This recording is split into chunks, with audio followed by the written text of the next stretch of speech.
أعوذ بالله من الشيطان الرجيم.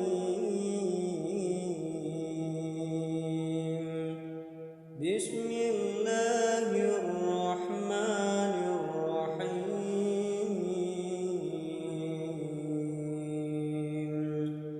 الحمد لله الذي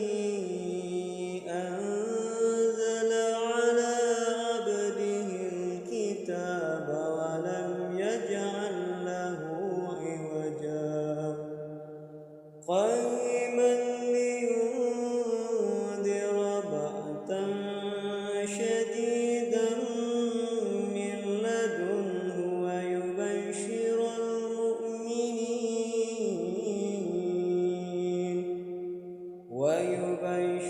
المؤمنين الذين يعملون الصالحات أن لهم أجرا حسنا ماكثين فيه أبدا وينذر الذين قالوا اتخذ الله ولدا ما لهم به من علم ولا لآبائهم كبرت كلمة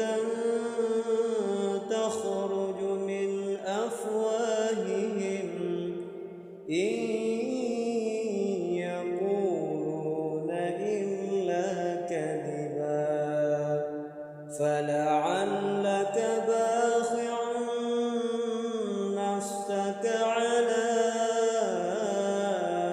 آثارهم إن لم يؤمنوا بهذا الحديث أسفا إنا جعلنا ما على الأرض زينة لها لنبلوهم أيهم أحسن عملا وإنا لجاعلون ما عليها صعيدا جرذا أم حسبت أن أصحاب الكهف والرقيم كانوا من آياتنا عجبا إذ أوى الفتية إلى الكهف فقالوا ربنا آتنا